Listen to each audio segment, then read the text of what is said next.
A gray vehicle sits at the edge of a chalk pit in the Surrey countryside, headlights still burning into the December dark. Inside it, a fur coat, a packed suitcase, and an expired driver's license.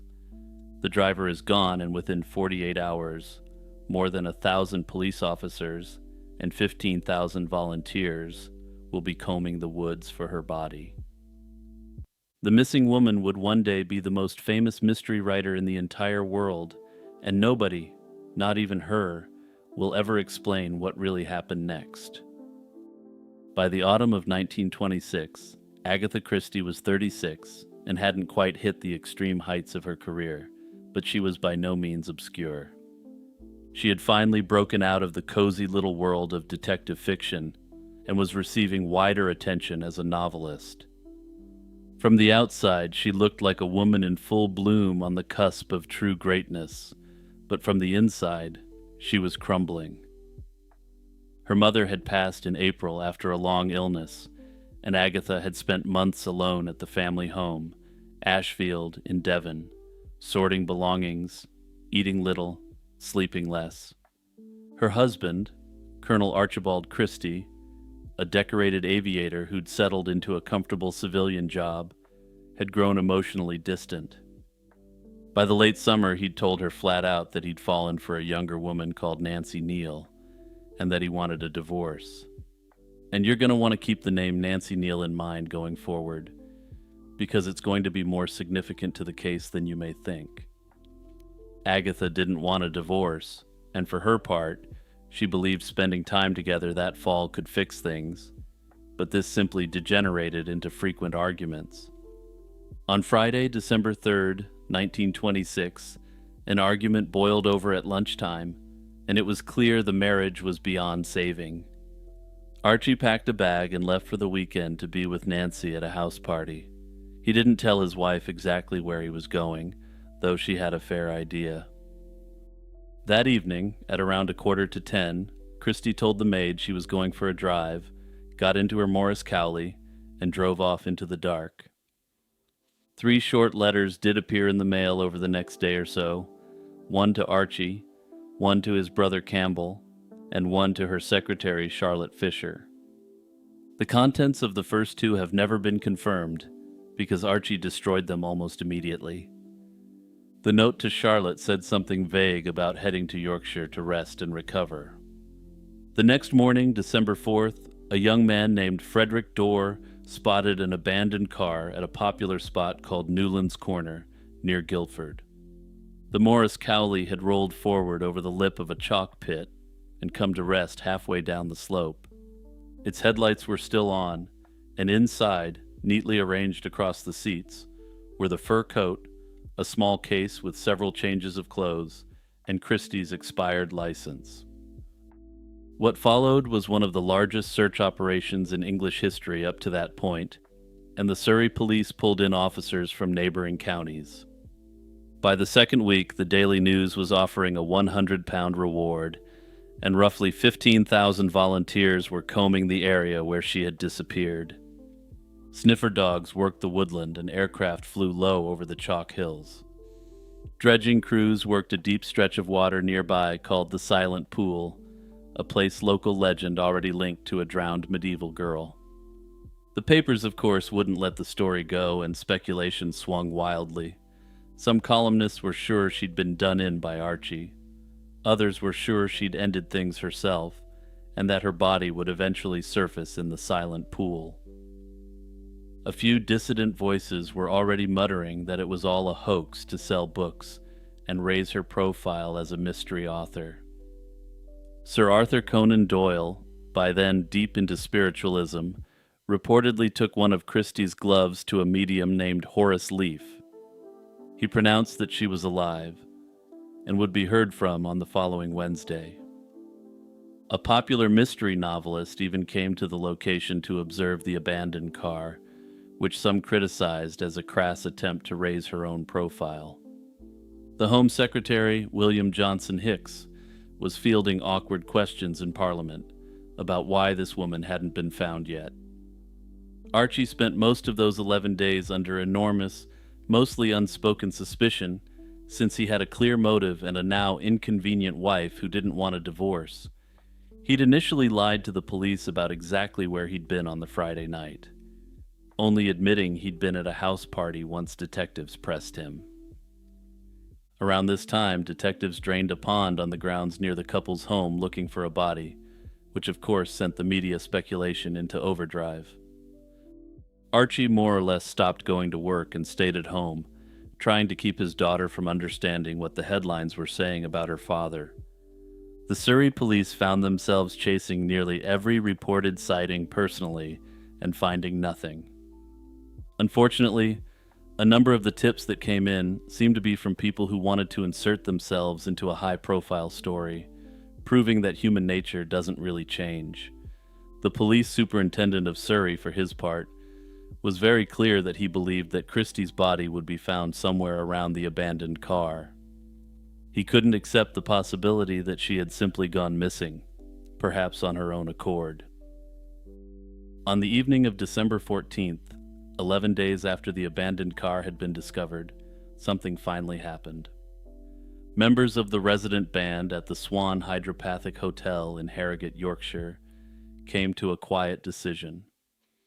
They'd been watching one of their long-stay guests for several days, and they thought her backstory was a little suspicious.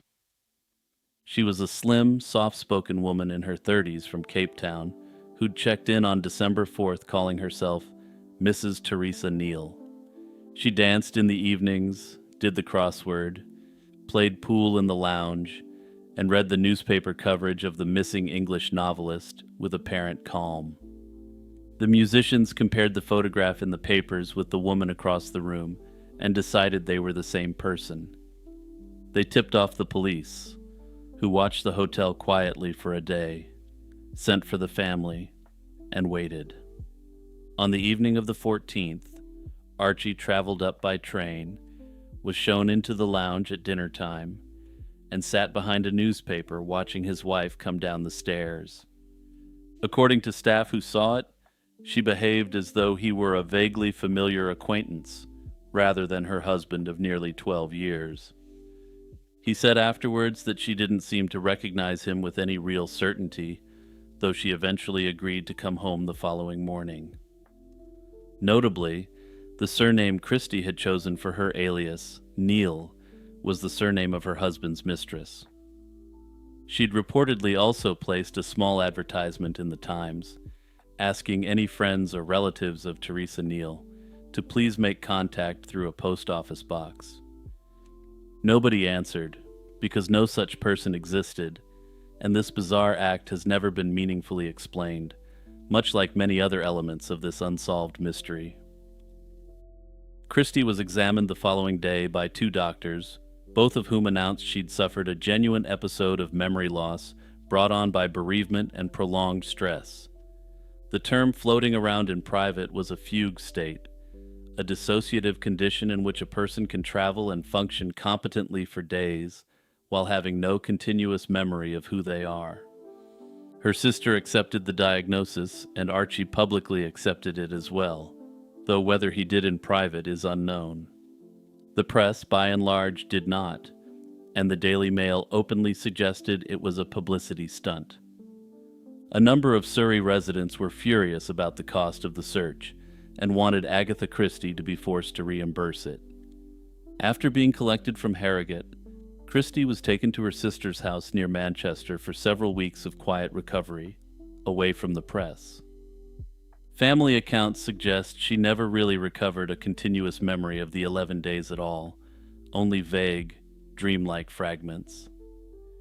Agatha never publicly discussed those 11 days again, and wouldn't answer any questions about it further. Her own autobiography, finished shortly before her passing in 1976, gives the episode only a few opaque paragraphs, and treats it as a private illness she'd rather not revisit. Her grandson, who eventually inherited her literary estate, has said that even the family considered the matter genuinely unresolved. 4 broad explanations have circled the case ever since, and they don't really fit together neatly. The first is the medical one. a true dissociative fugue triggered by grief over her mother's passing, sheer physical exhaustion, and the shock of being told that her marriage was over. A 2006 study by a British doctor, working from Christie's later writings and the contemporary medical notes, argued strongly for this reading. The second is the calculated publicity theory, which had its heyday in the 1920s tabloids. She was already an extremely successful author at that point, though she wasn't yet one of the most famous writers in human history. In the end, there's no proof whatsoever for this theory, and it appears to have just been rage bait cooked up to push papers. The third is the deliberate revenge theory, that she vanished consciously, choosing the Hydropathic Hotel and the alias Teresa Neal, specifically to humiliate Archie. Under this theory, this was done to force a public reckoning with his mistress and force papers to publish the name Neal and look into it more. The fourth, advanced occasionally by biographers, is that she had tried to pull the curtains on her life, but failed to do so, and spent the next 11 days in an altered state. There's also numerous fringe theories about what may have happened to her, including that foul play may have been involved, but these are neither popular nor evidence-based. Ultimately, each theory explains some details and crashes hard into others. The fugue diagnosis can't easily account for the alias borrowed from the woman who'd broken up her marriage, since it suggests something more deliberate. The publicity theory can't account for the terror she put her family through, and at any rate, she was already a major writer at the time anyway. The potential blowback of faking a disappearance would have been so massive as to outweigh any supposed benefits that came out of the publicity. The revenge theory can't explain her evidently sincere reluctance to ever speak about it again. She would have had no reason not to reveal everything in her autobiography, which, after all, was only published after she was deceased anyway. Well, perhaps there could have been a reason, since there was the matter of her daughter, who spent 11 days deeply concerned about her mom. The idea that she tried to do it herself perhaps matches with the bizarre circumstances her vehicle was found in, but nothing after really makes sense. I would wonder how a woman in such a state managed to buy a train ticket, check into a hotel, and pass herself off as a charming house guest for nearly 2 weeks. Personally, if I had to choose a theory, I believe the dissociative state makes the most sense. While it seems odd that Christie used the last name Neal, it could be that the name became hyper-fixated in her mind at the time of her disappearance. There's also the theoretical possibility that adopting the name Neal was simply something of a truly bizarre coincidence. Now, to break the fourth wall a bit here, I wrote in my script that it's a common enough name in Britain almost without thinking about it. But as I was recording for this video, I decided to fact-check that, and Neal is actually incredibly rare. At present, based on the numbers I was able to find, there are only a few hundred people with that surname spelled the same way as Archie's girlfriend. In the end, what we do know is that the greatest mystery writer in the English language wrote 66 detective novels in her life. It would turn out that this one brief episode of her life would be, in essence, the 67th, and she would take the secrets of it to her grave. Imagine a man who robs a train, rides back into town before dawn, and slips through the window of a saloon. All the while, he had one of his crew telling the regulars that the constable was deep in a poker game and didn't want to be disturbed.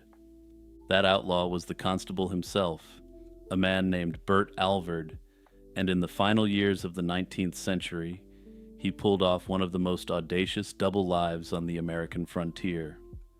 When the law finally caught up with him, he vanished so thoroughly that nobody can say for certain where or when he died. Bert Alvord was born in September 1867 in Plumas County, California. His father, Charles, was a prospector and mechanic who chased mining work across the West.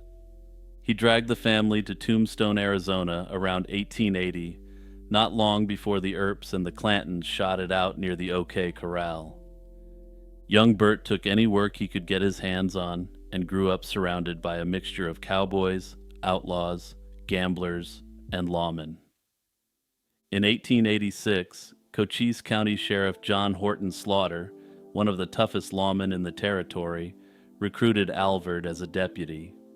Slaughter reportedly called him fearless, and for 3 years, Burt helped track down rustlers and outlaws across southeastern Arizona, earning a reputation as a capable enforcer.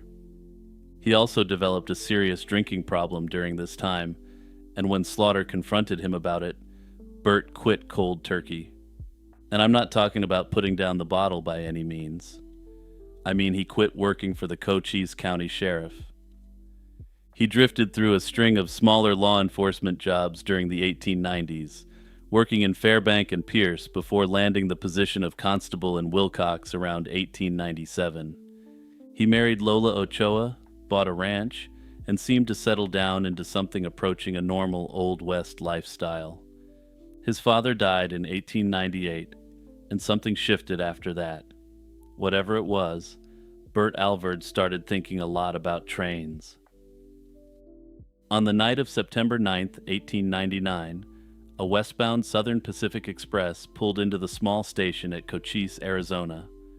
Armed men confronted the express messenger, lined up the crew at gunpoint, detached the express car, and ran it a couple of miles down the track.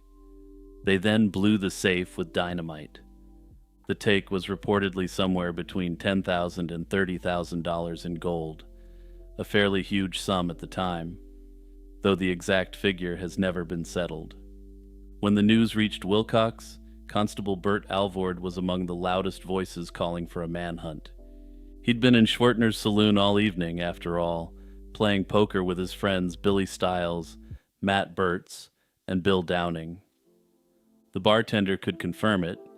The drinks had been flowing all night, and he delivered them right outside the door so as not to interrupt this intense, high-stakes game. There was just one problem with this alibi. The poker game was a fiction. Burt and his gang had slipped out a side window, ridden to Cochise Station, robbed the train, and ridden back before anyone in the saloon's front room noticed a thing. The constable had organized the robbery, set up the cover story, and then joined the posse looking for himself and his crew. It was brazen, and it worked, and for months, with nobody suspecting that Burt could possibly be involved. Emboldened, Burt planned a second job, and on February 15, 1900, members of his gang hit another Southern Pacific train at Fairbank. This time, things went wrong. The express messenger on duty was Jeff Milton, a former Texas Ranger working as a substitute that night. When the robbers ordered him to put his hands up, Milton said no way and grabbed a sawed-off shotgun. He took a bullet in the left shoulder but still managed to fire back, severely injuring one of the men. The robbers fled with their wounded man and, according to legend, a grand haul of a total of 17 crisp Mexican pesos. The injured robber, a man named Dunlop, was left 6 miles from Tombstone and eventually perished in a hospital there. Before he went, though, he decided it was time to sing like a canary, and sing he did. He told investigators that Burt Alvord, the constable of Wilcox, had organized the whole operation, both the Fairbank job and the Cochise robbery. Alvord was arrested and held at the Cochise County Jail in Tombstone, and that should have been the end of it. Instead, on April 7th, 1900, Billy Stiles, a fellow gang member, walked into the jail, held up a deputy, and demanded the release of every prisoner in the building. When the deputy hesitated, Stiles shot him in the foot, blowing off 2 of his toes. Ironically, this put a certain haste in the deputy's step, and he proceeded to free all the prisoners, including Burt himself. For the next several years, Alvord and Stiles lived as fugitives along the Mexican border. In 1902, Alvord cut a deal with the Arizona Rangers to help capture the notorious bandit Augustin Chacon in exchange for reward money and a reduced sentence. When the outlaw was caught, Old Bert decided that he'd just take the reward money and pass up on the surrendering element. Bert was recaptured in December 1903 but escaped again almost immediately. Then came the strangest chapter. Bert attempted to fake his own death and that of Stiles by sending the bodies of two unidentified Mexican men to Tombstone. His friend claimed they were the bodies of the two wanted outlaws, but authorities opened the coffins, took one look at the decomposing remains, and knew it wasn't them. Disturbingly, it's believed that the two outlaws may have eliminated two innocent men. The Arizona Rangers finally ran Alvord and Stiles to ground near Naco on the Mexican border in February 1904. When the two men went for their weapons, the Rangers opened fire. Alvord was hit twice in the leg. Stiles caught a round in the arm but somehow managed to escape yet again. Alvord, wounded and unable to run, surrendered. He was sentenced to 2 years in the Yuma Territorial Prison, a brutal facility where summer temperatures inside the stone cells could exceed 100 degrees. Alvord served his time without incident, and when he walked out of Yuma around late 1905, he was 38 years old. He was a former lawman with a criminal record that stretched across the territory. According to old-timers in Wilcox, he stopped back in town briefly to say hello to friends before he announced he was leaving for Central America by ship. And that's where the story fractures. After 1905, Bert Alvord effectively ceased to exist as a verifiable person. There are stories, but they don't agree with one another. One account has him working as a laborer on a railroad construction project along the Amazon River in Brazil. According to this version, he contracted yellow fever and was sent to the island of Barbados, where he reportedly died. On July 24, 1910, a local Arizona newspaper ran a short item claiming, based on information from an alleged friend, that Alvord had recently died of fever. This appears to have been based entirely on the rumor that he perished in Barbados, rather than an independent story, with no corroborating evidence whatsoever. Another version puts him in Panama, working as an employee on the canal construction project, which at the time attracted thousands of laborers from across the Americas. He was reportedly spotted there around 1910, but again, the sourcing on this is thin. A third story, which was popular among old-timers around Wilcox, holds that Alvord used his share of the hidden robbery loot to buy a cattle ranch somewhere in Central America. Under this version of events, he lived out the rest of his days under an assumed name. If this was true, the lawman turned outlaw reverted to the ranching life he'd briefly tried in Arizona, just in a country where nobody knew his name. That, of course, brings us to the question of what happened to the gold from that first successful train heist. The loot from the Cochise station robbery was reportedly buried along the old trail between Wilcox and Cochise, near a cabin about half a mile outside town. Bert and his gang had agreed to retrieve it once things cooled down, but arrests and escapes kept getting in the way. Wells Fargo agents searched the area thoroughly and came up empty. The gold has never been recovered, and some believe Alvord dug it up after Yuma, using it to fund his new life abroad. Whether Bert Alvord died of fever on a Caribbean island, worked himself to death on the Panama Canal, or grew old on a Central American ranch is something we'll likely never know. His story doesn't end with a final showdown or a hanging or even a confirmed grave. It ends with a man walking out of prison, saying goodbye to old friends, boarding a ship, and sailing into a void that has lasted over a century. A maroon 1975 Mercury Marquis sat in the parking lot of the Machus Red Fox restaurant in Bloomfield Township, Michigan, its doors unlocked, its owner nowhere to be found.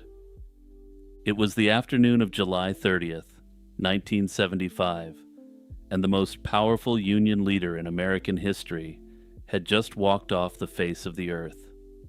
Jimmy Hoffa was 62 years old, 5'5", and built like a compressed spring with a personality to match. On that Wednesday afternoon, whatever luck or cunning had kept him alive through decades of mob deals, federal investigations, and prison finally ran out. 50 years later, we still don't know exactly what happened in the hours after he climbed into that Mercury. But we know enough to piece together why it happened, and who almost certainly made the call. Jimmy Hoffa was born on February 14, 1913, in Brazil, Indiana, a small economically downtrodden coal mining town where nobody had the time to focus on much other than survival. His father, a coal drill operator, died when Jimmy was 7, and the family relocated to Detroit shortly after. By 14, Hoffa had dropped out of school to work, as was the style at the time for someone of his socio-economic background. He unloaded freight cars at a Kroger warehouse for 32 cents an hour, and it was there, on a sweltering loading dock, that his education in organized labor truly began. While still a teenager, Hoffa organized his first strike, legitimately fighting for the rights of working people. Workers at the Kroger warehouse refused to unload a massive shipment of strawberries until management agreed to better conditions. Hoffa timed the action perfectly, so that a significant amount of these perishable goods would rot if the bosses didn't cave. They caved, and it taught Hoffa something he'd carry for the rest of his life. Leverage is everything, and timing is how you use it. He joined the Teamsters in 1933 and rose fast. By 1936, he was effectively running Local 299 in Detroit. By 1942, he'd organized the Michigan Conference of Teamsters and began centralizing bargaining power across the state. In 1952, he became the union's national vice president, and by 1957, he'd become its general president. Under Hoffa, the Teamsters became the largest single union in the United States, with membership eventually surpassing 2 million. In 1964, he negotiated the National Master Freight Agreement, the first nationwide contract for trucking industry workers. For the rank and file, Hoffa was a hero. He got them better wages, better benefits, and he fought like hell to do it. But the methods he used to build that power were exactly the thing that would destroy him. The Teamsters Central States Pension Fund, established in 1955 under Hoffa's direction, was supposed to secure retirement income for working truck drivers. In practice, it became a private bank for organized crime, with Hoffa himself enriching himself substantially off these deals. The fund eventually swelled to over $2 billion, and Hoffa treated it less like a fiduciary responsibility and more like a tool for building alliances. Low-interest loans flowed freely to mob-connected developers in Las Vegas and Southern California.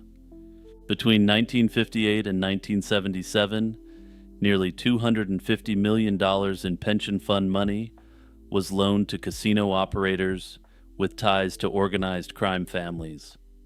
Kickbacks, usually 10% of the loan amount disguised as finder's fees, cycled back through intermediaries. The pension fund effectively financed the construction of Las Vegas as we know it today. This made Hoffa indispensable to the mob, but also a target for law enforcement. Robert F. Kennedy, as Attorney General, pursued Hoffa with something bordering on obsession. The two men despised each other, and their feud became intensely personal on both sides. Kennedy's investigations laid bare the corruption of the Teamsters' leadership, and after years of failed prosecutions, the government finally got Hoffa in 1964. He was convicted of jury tampering in Chattanooga, Tennessee, based largely on the testimony of a Teamsters insider who, figuratively speaking, knew where all the bodies were buried. 4 months later, A separate trial in Chicago produced convictions on fraud charges related to the pension fund. The combined sentences totaled 13 years, and Hoffa entered Lewisburg Federal Penitentiary in Pennsylvania on March 7, 1967. Hoffa served less than 5 years, and on December 23, 1971, President Richard Nixon commuted his sentence to time served. It wasn't a pardon, and it came with a condition that would become the central grievance of Hoffa's remaining years. He was barred from engaging in any direct or indirect management of a labor organization until at least March of 1980. Hoffa always insisted he'd never agreed to that restriction, and he filed a lawsuit to have it overturned. The court sided with Nixon. The restriction stood. But Hoffa wasn't the kind of man who accepted being sidelined. He'd spent his entire life accumulating power, and prison hadn't diminished his appetite for it. By the mid-1970s, he was openly campaigning to retake the Teamsters presidency, despite the fact it was illegal for him to do so. He gave speeches, courted old allies, and told anyone who'd listen that he intended to take back what he considered his union. The problem was that during his years behind bars, the world had moved on, and the people who'd filled the vacuum had no interest in giving it back. Frank Fitzsimmons, Hoffa's hand-picked successor, had settled comfortably into the presidency. More importantly, the organized crime figures who controlled much of the union's financial infrastructure preferred Fitzsimmons. He was compliant and predictable, and for all his ample corruption, Hoffa was neither of those things. If he regained power, there was no telling what he might do or who he might expose. For the mob, Hoffa's comeback campaign was a problem that needed solving. The day Hoffa vanished started like any other. He left his summer home in Lake Orion, Michigan, around 1:15 in the afternoon and drove to the Pontiac office of his close friend. He told people he was heading to a 2 p.m. meeting at the Machus Red Fox restaurant in Bloomfield Township with two men. One was Anthony Giacalone, a Detroit mob figure, and the other was Anthony Provenzano, a New Jersey Teamsters official and Genovese crime family captain. Hoffa arrived at the restaurant on time, but neither Giacalone nor Provenzano showed up. Sometime between 2:15 and 2:30, an increasingly agitated Hoffa called his wife from a payphone outside a hardware store behind the restaurant. He complained that the men hadn't appeared and said he'd be home by 4 o'clock. It was the last known communication anyone had with him.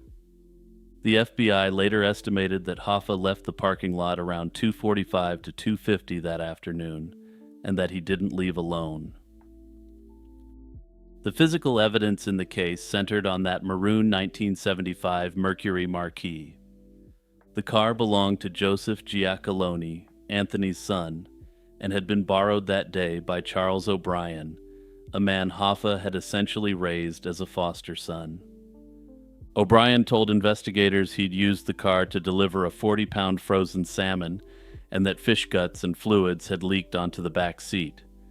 And honestly, I just have to say here that the 40-pound frozen salmon excuse is the mob equivalent of "the dog ate my homework." This fish fluid apparently prompted him to take the vehicle to a car wash later that afternoon. It was a fishy story, and it didn't hold up well. Trained police dogs, given clothing Hoffa had worn the day before his disappearance, identified his scent in the back of the Mercury. A strand of his hair was later recovered from the back seat, and the feds concluded that O'Brien had driven the Mercury with Hoffa seated in the right rear. O'Brien denied involvement for the rest of his life. He claimed he was at the Southfield Athletic Club with Anthony Giacalone during the relevant hours. Neither Giacalone nor Provenzano could be placed at the restaurant that afternoon, and both denied having any meeting scheduled with Hoffa. No one at the athletic club or the car wash could ever be found to corroborate O'Brien's timeline.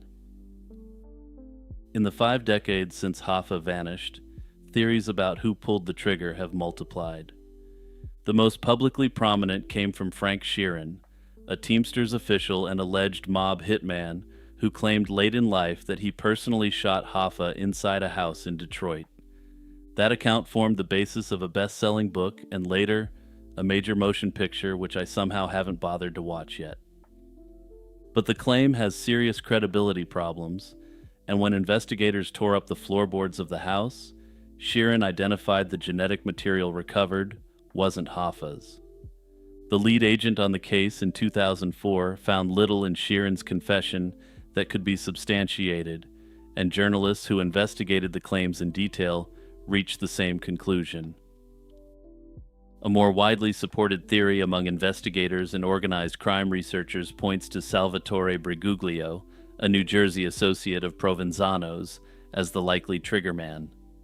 Briguglio was a known enforcer within the Genovese crime family, and multiple investigators have independently identified him as the most probable candidate. He was himself slain outside a restaurant in New York's Little Italy in 1978, effectively closing that particular avenue of investigation. What isn't seriously disputed by anyone close to the case is the general framework. Hoffa was lured to the Machis Red Fox under the pretense of a sit-down meeting. He was picked up by people he trusted, or at the very least, recognized, and he was immediately eliminated, likely to keep him from taking over the Union again. The search for Hoffa's remains has become something of a grim American tradition. Investigators have dug up a horse farm in Milford Township, Michigan. They've investigated rumors that he was buried beneath the end zone at Giants Stadium in East Rutherford, New Jersey. In 2021, a tip from the son of a former New Jersey landfill operator led the FBI to conduct a survey beneath the Pulaski Skyway in Jersey City. This was following a claim that Hoffa's body had been placed in a steel drum and buried there in 1975. Agents spent weeks digging, but they found nothing, and a spokesperson confirmed in 2022 that the search had yielded no evidence of value. After 5 decades, the physical remains of Jimmy Hoffa will almost certainly never be found. Whatever was done with his body was effective enough to withstand a half-century of investigation by the FBI. In the end, he was declared legally dead in 1982, 7 years after he vanished, and the case still remains officially open. On the morning of June 1st, 1902, William Harsent walked into the kitchen of Providence House in Peasenhall, Suffolk.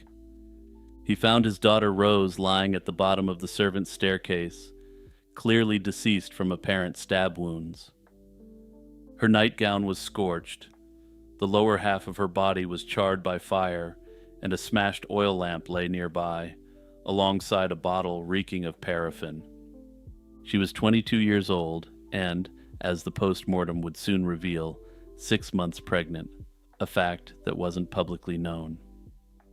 Peasenhall was a quiet agricultural village in Suffolk, England, and its rhythms were dictated by harvests, chapel services, and local gossip. But gossip had been churning around Rose Harsent for over a year before her death, and the man at the center of it was about to become the prime suspect in one of the most confounding cases in English legal history.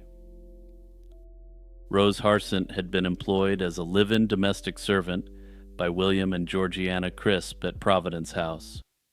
She was also a member of the local Primitive Methodist choir, and it was there that she'd crossed paths with William Gardner, the chapel's choir master and a Sunday school supervisor. Gardner was 35, married to a woman named Georgina, and the father of 6 children. He worked as a foreman at a local factory and was a man of real standing in a community where standing meant something. In May of 1901, roughly a year before Rose's death, 2 Peasenhall residents named Alfonso Skinner and George Wright claimed they'd witnessed something compromising. They said they saw Rose enter the doctor's chapel, a Wesleyan Methodist building she'd been tasked with cleaning, and then watched as Gardner slipped in after her. According to their account, they overheard conversation between the two that referenced a very spicy chapter of the book of Genesis. The rumor tore through the village, and Gardner denied everything and demanded an apology, which Skinner and Wright refused. A church inquiry convened under Reverend John Guy found nothing conclusive to indicate any wrongdoing, aside from the testimony of these two town gossips. Guy dismissed the matter as trumped up, and the congregation rejected Gardner's offer to resign. On paper, the scandal was over, but in practice it had only burrowed deeper, dividing this community. Many people believed that the highly specific testimony of Skinner and Wright had been disregarded due to Gardner's social standing, a recipe for trouble. But let's get back to what happened to Rose and the subsequent investigation itself. When police arrived at Providence House, they found a crime scene dense with evidence but frustratingly short on certainty.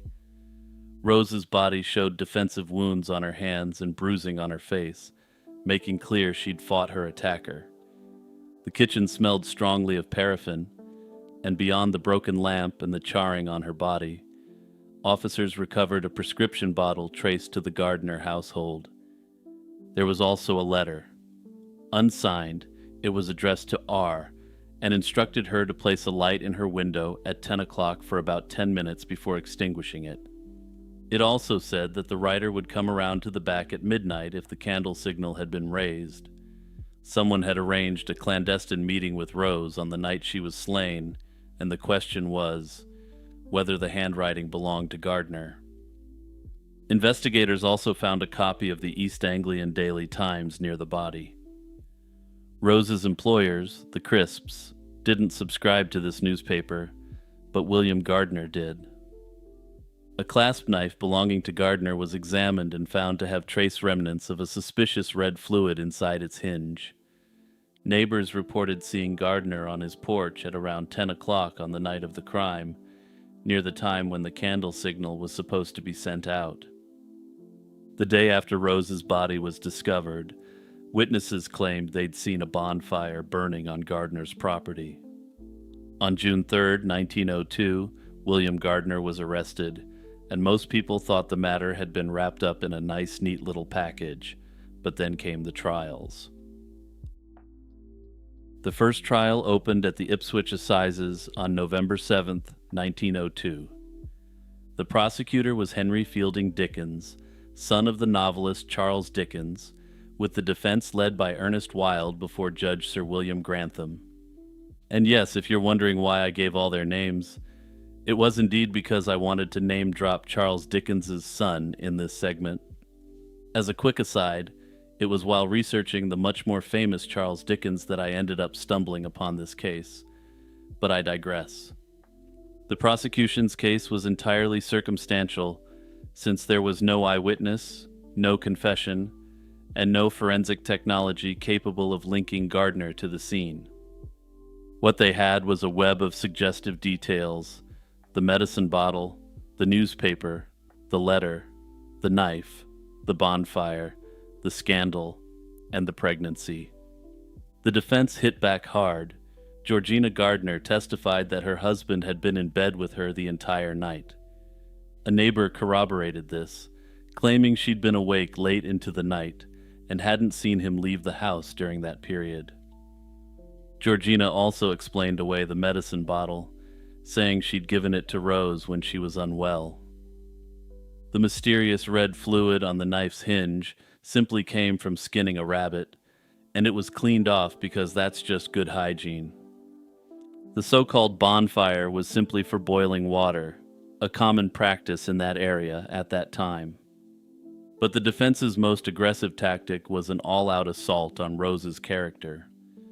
They revealed that love letters and suggestive poems from various men had been found in her room.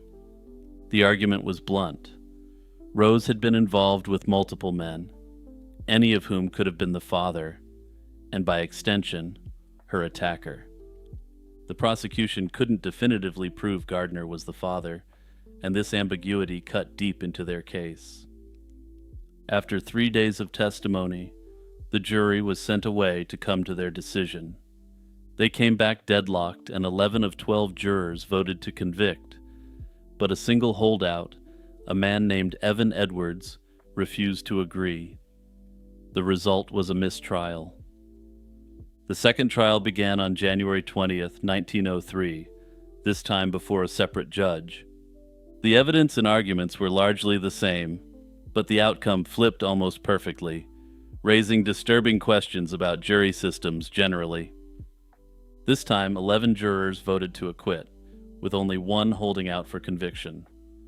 Faced with the near certainty that a third trial would produce the same result, the prosecution declined to proceed further. The Attorney General issued a writ of nolle prosequi, meaning that they were not going to attempt a further conviction, effectively ending the case. William Gardner walked free, though he was never formally acquitted, and under English law at the time, he existed in a kind of legal limbo, neither convicted nor cleared. Gardner and his family left Peason Hall and relocated to London, where he lived quietly until his passing in 1941, having never spoken publicly about the case. The village, for its part, slowly moved on, though the brutal slaying left a mark that endured for generations. Over the years, several alternative theories have emerged. Some researchers have pointed to Frederick Davis, one of the men whose letters were found in Rose's room, as a potential suspect. Others have proposed a rather bizarre theory, where they believe she accidentally fell, struck her head, and then someone simply decided to finish her off. I'm not quite sure I understand that theory, but some people seem to take it seriously, though as far as I can tell it is highly speculative at best and complete fiction at worst. Perhaps the most compelling alternative theory points to Georgina Gardner herself. The argument runs like this: Georgina knew about the affair, knew about the pregnancy, and had every motive to confront the woman threatening to destroy her family. If Georgina was the one who went to Providence House that night, it would explain why William's alibi centered so firmly on his wife's testimony. Georgina was, in essence, never looked at as a suspect because, going on the logic of the time, women didn't commit such personal, up-close acts of violence. In hindsight, if true, it would explain the ferocity of the attack, which bore the hallmarks of personal rage rather than cold calculation. Personally, I think this idea makes a lot of sense, since Georgina could have planned the crime to make it appear like her husband did it. Afterwards, she could have fully confessed what she had done to her husband, while also letting him know that she would be his alibi. If true, Georgina may have leveraged the virtually non-existent forensic technology of the time to commit the virtually perfect crime and quote-unquote win her husband back in the process. It's extremely dark, but honestly, it's why I find this unsolved mystery so extremely compelling. Whether or not Georgina was responsible, no one was ever held accountable for what happened to Rose Harsent. She was a young woman caught between the rigid morality of Edwardian village life and the private desires that ran beneath it. The scandal that preceded her death had already reduced her to an object of gossip. The trials that followed reduced her further, turning her personal life into a courtroom weapon deployed against her own memory. In the end, despite the horrors of the crime that was committed, the legal system ultimately just gave up. On December 12, 1910, a 25-year-old woman walked out of her family's townhouse on East 79th Street in Manhattan. She told her mother she was going to buy a dress and was never seen again. Her name was Dorothy Arnold, and her disappearance would become one of the most baffling missing persons cases in New York City history. What makes this case so unusual is what happened after she vanished. Her family, one of the wealthiest in New York, waited 6 weeks before telling the police. To understand why Dorothy Arnold's disappearance played out the way it did, you need to understand who the Arnolds were. Her father, Francis Arnold, was a prosperous perfume importer with deep ties to New York's social elite. The family lived at a fashionable address on the Upper East Side and moved in circles where appearances counted for everything. Dorothy was one of 4 children and had been educated at the Velton School for Girls in New York before attending college in Pennsylvania before she graduated in 1905. She was, by all accounts, an intelligent and ambitious young woman with aspirations of becoming a published writer. Dorothy took her craft seriously and devoted real time to it, and this detail matters because it was reportedly a source of ongoing tension within the family. Dorothy had submitted stories and essays to various magazines, but had been repeatedly rejected from every single one. According to people close to the family, her father disapproved of her literary ambitions and considered them unsuitable for a woman of her social standing. She was supposed to be attending social events and living in the lap of luxury, not competing to earn money. Some have speculated that the fact that her family name and prestige weren't enough to get published contributed to the humiliation for her father. After all, I imagine if her name had been Rockefeller or Astor, her essays would have probably been published. In short, while we can't confirm it, it appears to me at least that her father, who was very class conscious, took this element as a hit to the family's social standing as well. Whatever the case, this all had a highly negative impact on Dorothy. In the months before she disappeared, Dorothy had grown increasingly withdrawn and frustrated by both these rejections and by her father's lack of support. The morning of December 12th was cold and overcast. Dorothy left the Arnold townhouse around 11:30 in the morning, telling her mother she planned to walk along Fifth Avenue and buy an evening gown. She had around $25 to $30 with her and was wearing a blue dress and a dark hat. What we know of her movements that day comes largely from a single confirmed sighting. There were 2 other sightings which were largely confirmed, but weren't airtight, but I'll get to those 2 in a moment. Around 2 o'clock in the afternoon, she ran into a friend, a woman named Gladys King, on Fifth Avenue near Brentano's bookshop, which was then located on 27th Street. The 2 spoke briefly on the sidewalk, and Dorothy reportedly mentioned she'd been out walking and enjoying the air, and intended to continue up through the park. She appeared calm and in good spirits, with nothing out of the ordinary during their talk. Gladys King would, unfortunately, be the last known person who was confirmed with certainty to see Dorothy Arnold alive. Here's where the story takes its strangest and potentially darkest turn. When Dorothy didn't come home that evening, her family grew concerned, but they didn't call the police. Instead, Francis Arnold did what wealthy men of his era did when they had a problem they wanted kept quiet. He hired the Pinkerton National Detective Agency to conduct a private search. For 6 full weeks, the family kept Dorothy's disappearance entirely out of the public eye, with nothing published about her case. The Pinkertons investigated quietly, checking hospitals, morgues, and hotels across New York and beyond, but found nothing. It wasn't until January 25th, 1911, that the family finally contacted the New York Police Department, and even then it was reportedly done through the family's lawyer, rather than directly.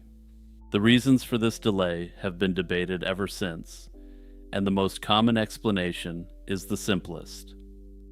The Arnolds were terrified of scandal. In early 20th century high society, a missing wealthy daughter could mean any number of things: an elopement, a pregnancy, or a mental breakdown. All of these possibilities were considered scandalous at the time, so much so that it was apparently worth the increased risk of losing Dorothy forever. Francis Arnold reportedly feared the press more than almost anything, and his instinct was to keep the matter private. By the time the police were brought in, the trail was already stone cold. Captain John Ayers of the New York Police Department's Bureau of Missing Persons took charge of the investigation, and what he found, or rather what he didn't find, was troubling. There was no evidence Dorothy had booked passage on any steamship leaving New York. No hospital or asylum had admitted anyone matching her description at any point during the relevant period. No bodies had turned up in the rivers, the parks, or any of the city's public spaces that matched her description. Her bank account, which reportedly held what has been described as quote unquote a modest sum, hadn't been touched. I personally suspect that the amount of money in her bank account was actually quite large, though modest in comparison to the wealth of her family. Detectives canvassed shops along Fifth Avenue and questioned dozens of people in the area. The police also pieced together that Dorothy had likely made 2 purchases that afternoon. There was a box of chocolates from Park and Tilford, which was a confectionery shop, and a copy of a book from Brentano's, the same store near where she saw her friend Gladys. These details came from clerk testimony at both shops, who said she was acting totally normally, though given the passage of time they couldn't absolutely confirm it was her. It was mundane stuff, but investigators noted it because it didn't suggest someone on the verge of a desperate act. People planning to do something intentionally don't typically buy boxes of chocolate or a light-hearted book to read, or so investigators at the time thought. These days, though, we generally accept that people can keep up appearances or act normally even while under severe mental turmoil. The investigation quickly focused on a man named George Griscom Jr., a young engineer from Pittsburgh who'd been romantically involved with Dorothy. The family had strongly disapproved of the relationship since, as you may have been able to guess, they came from different social classes. While Griscom was actually from a well-to-do background, the Arnolds wanted her to marry in a more upwardly direction, so to speak. Francis Arnold didn't consider Griscom a suitable match for his daughter, and there was evidence that the couple had carried on their relationship in secret.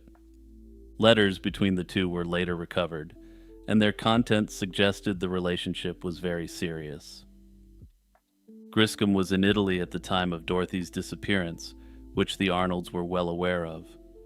In fact, Dorothy's mother Mary and her brother John reportedly traveled to Florence in January 1911 to confront Griscom and determine whether Dorothy had secretly joined him. Griscom told them he'd received a letter from Dorothy shortly before she vanished, in which she described one of her stories being rejected and expressed deep discouragement.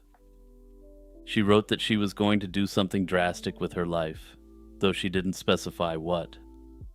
Griscom was eventually cleared as a suspect, but the letter he described was never recovered, and the nature of his relationship with Dorothy kept people talking for years.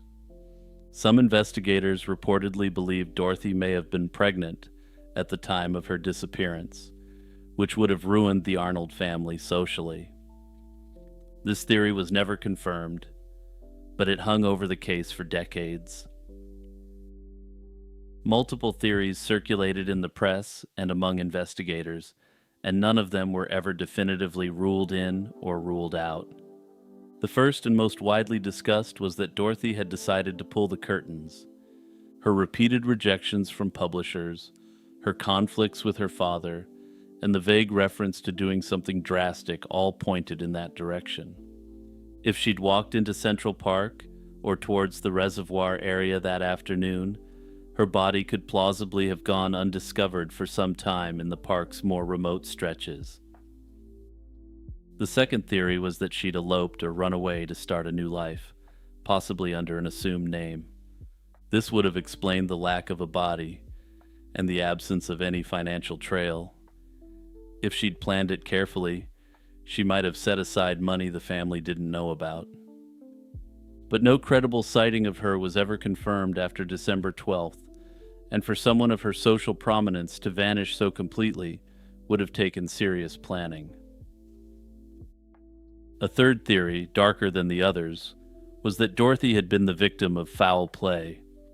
New York in 1910 was a city of over 4 million people, and violence was rarely investigated with any urgency, even for a socialite. This was particularly true when the victim's family was more concerned with discretion than any actual form of justice. The 6-week delay before police involvement meant that any physical evidence was long gone, and potential witnesses had scattered. Some investigators reportedly suspected that Dorothy may have visited a doctor for an illegal medical procedure and passed away from complications. Under this theory, whoever performed the procedure disposed of the evidence to avoid prosecution. This theory was taken seriously, but no proof was ever found, and it wasn't even clear that she was ever pregnant. A final theory, which for reasons you'll soon see, almost certainly isn't true, is that her father may have been involved. What happened to the Arnold family afterwards was almost as grim as the disappearance itself.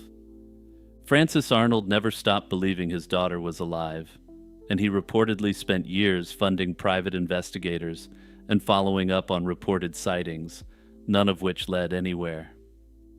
The strain of the case, combined with the relentless press coverage that followed, broke the family financially and emotionally.